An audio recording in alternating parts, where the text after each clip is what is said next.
میں اپنی طرف سے اپنے ادارے مدرسہ عمر بن خطاب رضی اللہ تعالیٰ عنہ کے انتظامیہ کی طرف سے محمد زید اور اس کے والدین اور رشتہ داروں من جملہ عالم اسلام کو مبارکباد پیش کرنا چاہتا ہوں کہ اللہ رب العزت نے قرآن کی بڑی دولت سے نوازا، الحمدللہ۔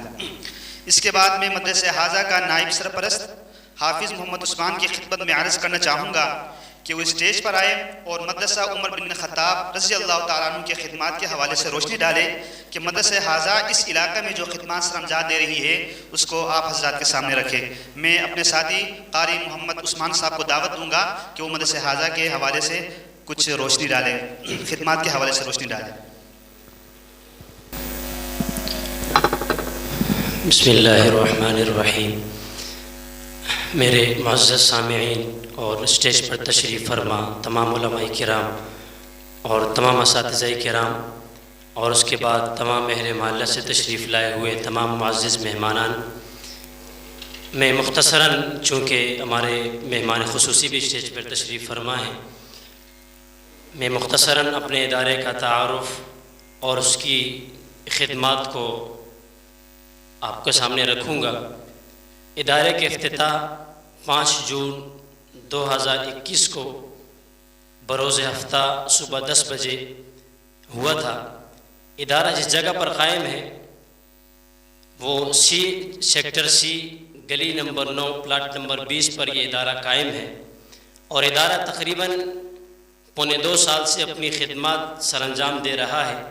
آپ بخوبی جانتے ہیں، اگر آپ حضرات کو معلوم نہ ہو تو اسٹیج پر تشریف فرما تمام اساتذہ کو اچھی طرح معلوم ہے کہ کوئی بھی بچہ بغیر محنت کے تیار نہیں ہوتا۔ جب دنیا دار اپنی دنیا میں ایڑی کا زور لگا کر کسی کو انجینئر بناتا ہے، ڈرائیور بناتا ہے، یا کسی کو منیجر یا کسی کو کوئی بھی عہدے پر فائز کرنا ہو، بڑی محنت کرنی پڑتی ہے۔ لیکن یہاں پر چھوٹے چھوٹے بچے ہمارے ادارے میں ہمارے اساتذہ کے پاس وہ امانت کے طور پر آتے ہیں، اور جب پڑھ کر نکلتا ہے یقین مانیں کہ شاید کہ ان کے والدین کو اتنی خوش نہیں ہوتی ہوگی جتنی ان کے اساتذہ کو ہوتی ہے کہ بچہ قرآن کریم پڑھ بھی رہا ہے اور پڑھا بھی رہا ہے۔ علماء کرام تو اتنا کہتے ہیں کہ ایک گھر پر کتنی نیکیاں ملتی ہیں۔ بچہ صبح سے شام قرآن کے سامنے بیٹھا ہے، یار کیا بات ہوگی جب بچہ جو ہے قرآن کے سامنے بیٹھے گا، 24 گھنٹے باوضو رہے گا۔ ایک بچہ انگلش کی کتاب کے سامنے بیٹھا ہے، اس کی فوقیت اور اہمیت اتنی زیادہ نہیں ہے جتنی اس بچے کی ہے جو قرآن کریم کے سامنے بیٹھا ہوا ہے اور صبح شام اس کی تلاوت کر رہا ہے اور اپنی ابتدائی زندگی کو اس پر صرف کر رہا ہے۔ اس بچے کی اہمیت دنیا اور آخرت کے اندر کتنی ہوگی، اور بڑھنے کے بعد اس کے والدین کو کیا تاج پہنائے جائیں گے، کہتے اتنے تاج پہنائے جائیں گے، اتنا خطرناک تاج پہنایا جائے گا قیامت کے دن کہ سورج کی روشنی اس کے آگے بے نور ہو جائے گی۔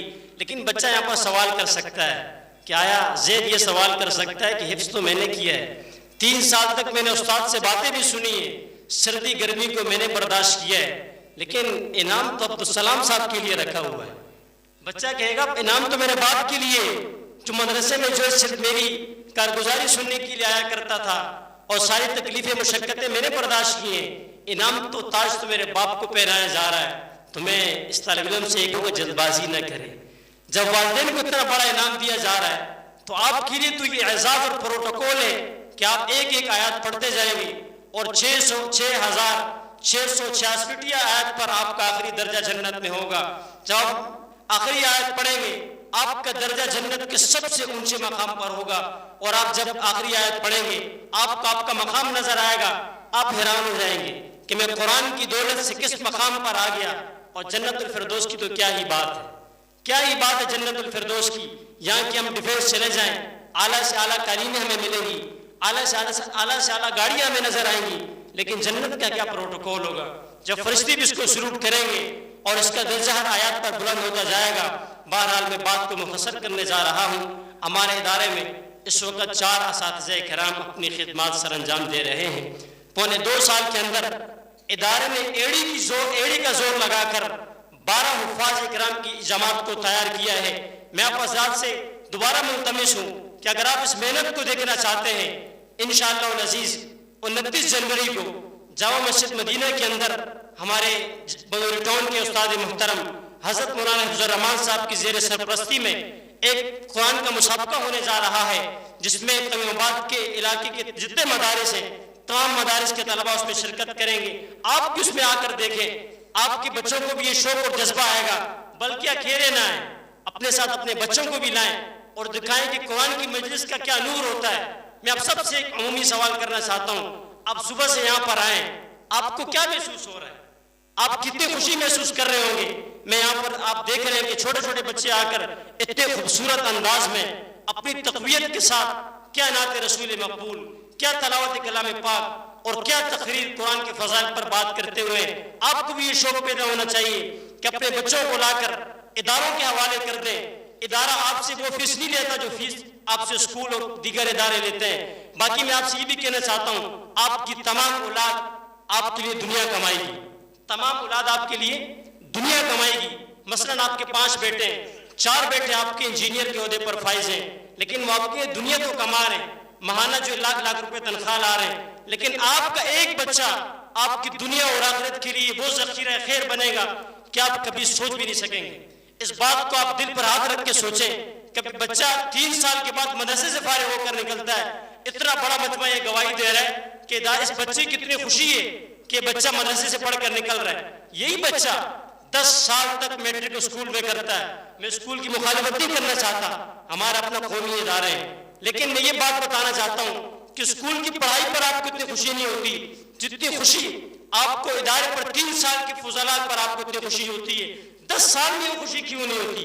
اس لیے کہ وہ ادارہ آپ کو دنیا کمانا سکھاتا ہے، وہ ادارہ آپ کو دنیا کی ترغیب دیتا ہے۔ لیکن یہ واحد ادارہ ہے جو ادارہ دین سے منسلک ہوتا ہے، وہ آپ کو دین کے کام کے اندر آگے بڑھنے کی طرف آپ کو آگے لے جاتا ہے اور اس بات پر گامزن کرتا ہے کہ آیا آپ بھی اپنے والدین کے لیے ذخیرہ خیر بنے۔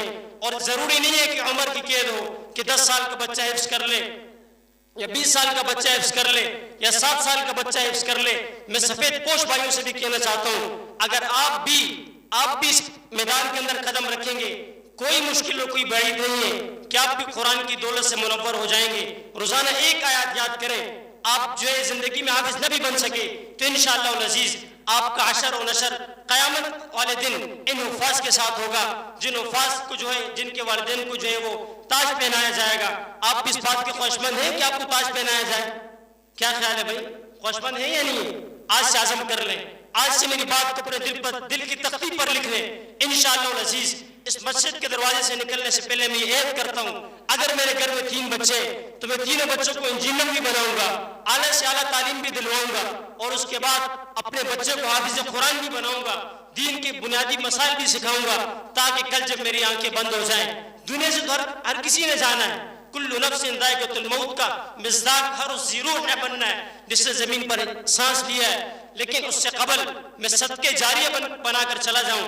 کل میں قبر کے اندر سو رہوں گا، اس قیوبات کے اندر میری قبر ہوگی، میرا بچہ دینی خدمات کراچی کے کسی بھی علاقے میں سر انجام دے رہا ہوگا، لیکن یہ تمام نیکیاں میری قبر میں مجھے پہنچتی رہیں گی۔ اور یہ بات آیا ہے کہ صدقہ جاریہ ان کے والدین کو پہنچایا جاتا ہے۔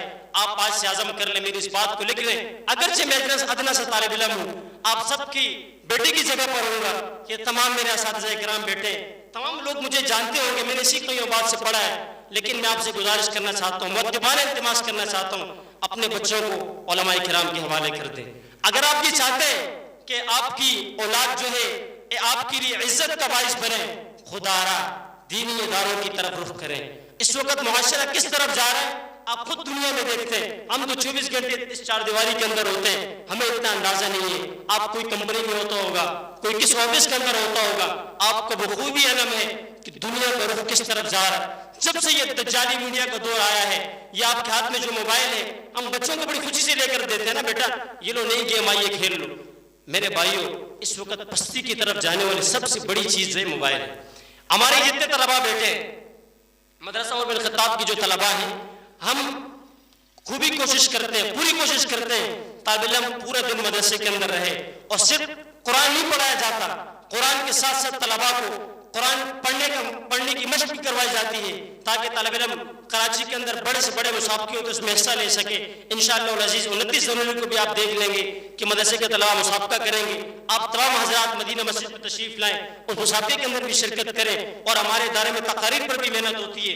عمومی طور پر علماء کرام بیٹھے, ان حضرات کو مجھ سے زیادہ علم ہے کہ درس نظامی جس مدرسے کے اندر ہوتا ہے وہاں پر طلباء کرام کا بزم ہوتا ہے, طلباء کرام وہاں تقاریر کرتے ہیں, لیکن بہت کم یہ دیکھنے میں آتا ہے کہ جو ایج کے مدارس کے اندر بھی بزم ہوتا ہوگا. ہمارے اس مدرسے کے اندر ہفتہ وار بروز ہفتہ زور سے لے کر عصر کی نماز تک بزم ہوتا ہے, جس میں طلباء کو یہ صلاحیت دی جاتی ہے کہ آپ بھی اس جائز پر کھڑے ہو کر بات کر سکیں, اور اس جائز پر کھڑے ہو کر اور میڈیا کے توسط سے آپ بھی دین اور اسلام کی خدمت کر سکیں. آپ نے خود میڈیا پر دیکھا ہوگا کہ دو ممالک کے اندر قرآن کریم کی اس مقدس کتاب کی بھی حرمتی ہوئی. آیا اس کتاب کی بھی حرمت کیوں ہو رہی ہے؟ میرے اور آپ کی ضمیر چھوڑ چکے ہیں. ہم نے جب سے اس قرآن کریم کو لپیٹ کر الماری کے اندر رکھ دیا, پڑھنا بند کر دیا, پڑھنے کے بعد عمل کرنا چھوڑ دیا, تو غیروں نے ہمارے جو ہے سب سے مقدس کلام کو جو جبرائیل علیہ السلام کے ذریعے سے نبی علیہ السلام کے دل اطہر پر نازل ہوا تھا, اس کی بے حرمتی کرنا شروع کر دی. ہمارے اندر یہ جذبہ کیوں نہیں ہے؟ آج ہمارے والد صاحب کی کوئی بے حرمتی کرتا ہے, کوئی گالی دے دیتا ہے, ہماری بہن کو کوئی چھڑتا ہے, ہماری ماں کو برا بلا کہتا ہے, ہمارے ضمیر جاگ جاتے ہیں, تو کون ہوتے میری ماں کو گالی دینے والا, تو کون ہوتے میرے معزز باپ کو چڑھنے والا اور چپیڑ مارنے والا. لیکن ہم نے میڈیا پر دیکھا, اللہ کی قسم میں چھوٹا سا طالب علم ہوں, میں نے جب اس ویڈیو کو دیکھا, رات کو استاد محترم مجھ سے عرض کر رہے تھے, جب میں نے استاد محترم سے یہ کہا کہ اس بندے کو جہنم واصل کر دیا گیا, لیکن میرے ضمیر نے یہ بات نہیں مانی کہ میں استاد جی کو یہ ویڈیو دکھاؤں. اللہ کی بندے حضرت قاری صاحب بڑے عرصے سے کراچی کے اندر بھی اور سوات کے اندر بھی بڑے عرصے سے قرآن کی خدمت کر رہے ہیں. میں نے بولا جب میں برداشت نہیں کر سکا تو یہ حضرت کہاں سے برداشت کریں گے؟ میرے ضمیر نے گوارا نہیں کیا کہ میں ویڈیو آن کروں اور استاد جی کو دکھاؤں کہ بندہ کس طریقے سے قرآن کی بے حرمتی کرتا ہے. اللہ تعالیٰ تو اس بندے کو عبرت کا نشان بنائے. سب آمین کہیں, کیونکہ ہماری مقدس کتاب ہے. اس مقدس کتاب کے ذریعے ہمارے بچے آگے اس کتاب کو پڑھتے ہیں, اور اسی کتاب کے توسط سے میں اور آپ ان بچوں کے باعث جنت الفردوس میں جانے کا جو ہے ذریعہ بنیں گے. میں بات کو مختصر کرتا ہوں اور آپ سے یہ درخواست بھی کرتا ہوں کہ چونکہ ہمارا اپنے مدرسے کی جگہ نہیں ہے, میں بات ضروری کرنا سمجھتا ہوں. مولانا عابد صاحب دامت برکاتہم العالیہ اور ہمارے بھائی بختیور صاحب دامت برکاتہم کی توسط سے ہم نے یہاں پروگرام کیا ہے. بھائی عبدالسلام صاحب کی کہنے پر, کیونکہ وہاں پر جگہ کم تھی اور جس طریقے سے یہاں پر آپ مہمان آئے وہاں پر اس کو کور کرنا بڑا مشکل ہو رہا تھا, اور ہم نے وہاں سے پھر اس جگہ اپنے پروگرام کو منتقل کیا ہے. بہرحال ہمارا سارا ایڈریس اس ڈائس کے نیچے موجود ہے, ہمارا رابطہ نمبر بھی ہے. آپ اپنے طلباء کو داخلے کے اگر کوئی خواہش مند ہو تو آپ رابطہ کر سکتے ہیں. باقی اگر آپ کو کوئی مشکلات ہو تو بھائی عبدالسلام صاحب سے بھی آپ رابطہ کر سکتے ہیں. اور شب و روز کی محنت ایسی بات نہیں ہے کہ صرف ادارے سے کراچی یہاں کے طالب علم پڑھنے آتے, ایسی کوئی بات نہیں ہے, بلکہ ایک بچہ ایسا آتا ہے جو صدر میں اسکول پڑھتا ہے اور پڑھنے کے لیے دن کو مدرسے آتا ہے. والدین کی بھی ذمہ داری ہے نا, باپ صبح اسکول بچے کو خود چھوڑ کر آتا ہے, بیگ پیٹ پر اٹھاتا ہے, اسکول لے جاتے بچے کو چھوڑ کر آتا ہے. لیکن چونکہ ہمارے ایمان کمزور ہو چکے ہیں, ہم بچے کو جب مدرسے بھیجتے ہیں تو قاعدہ دے کر گندے کپڑوں میں بھیج دیتے ہیں. بچہ صبح اسکول جاتا ہے, ماں صبح تیاری کرتی ہے, بیٹا اٹھو ناشتہ کرو, VIP ناشتہ ہوتا ہے, پھر یونیفارم استری کی ہینگر پہ لٹک رہی ہوتی ہے, یونیفارم پہناتے ہیں, شوز پہناتے ہیں, اور جرابیں بھی صاف ہونی چاہیے. اب جرابوں میں کون شوز کے اندر دیکھتا ہے؟ لیکن جب مدرسے بچے کو بھیجتے ہیں تو رنگین کپڑوں میں, گندے کپڑوں میں مدرسے میں بچے کو بھیج دیتے ہیں. لیکن ہم آپ کو انشاءاللہ پورا آپ سے وعدہ بھی لیتے اپنے بچوں کو آپ بھیجیں. انشاءاللہ آپ خود اس بات کا اندازہ کر لیں گے کہ بچہ کیا پڑھ کر نکل رہا ہے. اب میں اپنی بات کو بس اسی پر اکتفا کرتا ہوں, باقی باتیں آپ سے ہوتی رہیں گی. لیکن ہمارے مہمان حضرات بہت دور سے تشریف لائیں, اور مجھے جو وقت دیا گیا وہ 12 بجے گئے کہ 12 بجے عبدالسلام بھائی کے کہنے پر اس پروگرام کو ہم نے اختتام بھی کرنا ہے. تو میں